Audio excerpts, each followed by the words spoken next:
ఒక లిక్కర్ని తాగచ్చా? తాగొచ్చు, బట్ దానికి నువ్వు కొన్ని రూల్స్ ఫాలో అవ్వాలి. చియర్స్. అదిరింది.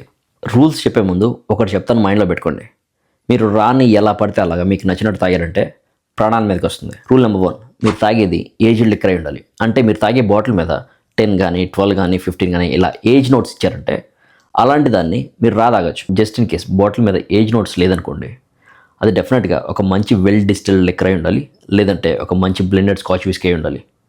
ఇంకా ఏ అదర్ లిక్కర్ని మీరు తాగకూడదు. ఎందుకంటే ఏజ్ నోట్స్ లేని మోస్ట్ ఆఫ్ ద బాటిల్స్ అన్నీ చాలా హార్ష్గా ఉంటాయి. మీరు ఎప్పుడైతే తాగుతారో మీ నాలుగు మీద ఉండే టేస్ట్ బడ్స్ కాలిపోతాయి. Rule number 2, quantity. Just in case మీరు తాగుతున్నట్టయితే మీరు 4 to 6 పెగ్స్ మాత్రమే తాగొచ్చు. దానికంటే మీరు ఎక్కువ తాగుతున్నారనుకుంటే డెఫినెట్గా సోడానో వాటర్ కలుపుకోండి. Rule number 3, very very important one. అదేంటంటే తాగే ముందే మీ బాడీని తాగడానికి రెడీ చేసుకోవాలి. అంటే మీరు తాగడం మొదలు పెట్టక ముందే మంచిగా ఫుడ్ అండ్ వాటర్ బాగా తీసుకోండి. మీరు ఎప్పుడైతే తాగే ముందు వాటర్ తాగి ఫుడ్ తిని ఉంటారో ఆల్కహాల్ తాగినా కూడా మీ పొట్టలోకి వెళ్ళి డైల్యూట్ అవుతుంది అది. సో లిటరలీ చెప్పాలంటే నువ్వు బయట కలిపే వాటరే లోపలికి వెళ్ళి కలుస్తుంది అంతే. ఈ 3 రూల్స్ని నువ్వు ఎగ్జాక్ట్గా ఫాలో అయితే నువ్వు డెఫినెట్గా తాగొచ్చు. మళ్ళీ చెప్తున్నాను, మీరు ఏది పడితే అది ఎలా పడితే అలా తాగానంటే మీ సామాను సంకనాగిపోద్ది.